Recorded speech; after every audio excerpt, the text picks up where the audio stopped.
আসসালামু আলাইকুম সুপ্রিয় বন্ধুরা, আজকে আমরা জানবো একটি 500 কেজি ওজন বহন করা লিফটে কতজন মানুষ একসাথে উঠতে পারবে। ধরুন এখানে দেওয়া আছে লিফটের ওজন, লিফট ক্যাপাসিটি 500 কেজি। তারপরে আমরা এই লিফটের ওজনকে যদি 500 কেজি হয়, আমরা সেফটি স্ট্যান্ডার্ড মেনটেন করার জন্য সেফটি ফ্যাক্টর ব্যবহার করবো 0.8%। ঠিক আছে।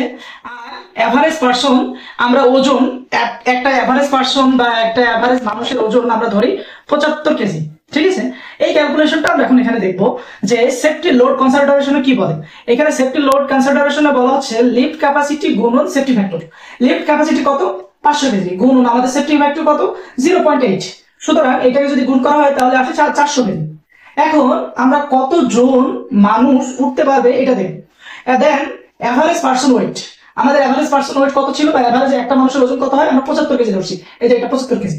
তাহলে কি হচ্ছে, অ্যাভারেজ পার্সন ওয়েট হবে আপনার সেফ লোড কনসিডারেশন ভাগ অ্যাভারেজ পার্সন ওয়েট। এই যে এখানে সেফ লোড কনসিডারেশন কত দেখো? 400। এই 400 বেড়েছে ভাগ, আর অ্যাভারেজ মানুষের একটা পার্সনের জন্য কত হবে? হচ্ছে 75। সুতরাং এইটাকে 75কে যদি 400কে যদি 75 দিয়ে ভাগ করি তাহলে আসে 5.33%, অর্থাৎ 6 জন।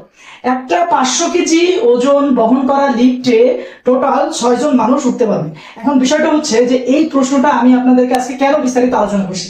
আসলে আমরা ইন্ডাস্ট্রিতে প্রপার ওয়েতে বের করতে পারি না যে একটা লিফটে 500 কেজি, 1 কেজি ওজন বহন করা লিফটে বা 100 কেজি বা 1000 কেজি ওজন বহন করা লিফটে কতজন মানুষ উঠতে পারবে। সুপ্রিয় বন্ধুরা, এই ক্যালকুলেশন মেনটেন করলে বা এই ক্যালকুলেশন ফলো করলে আপনি 500 থেকে 50,000 পর্যন্ত ওজন বহন করা লিফটের ধারণ ক্ষমতা সম্পর্কে ইজিলি বের করতে পারবেন, শুধু এই সিম্পল ফর্মুলাটা মনে রাখবেন।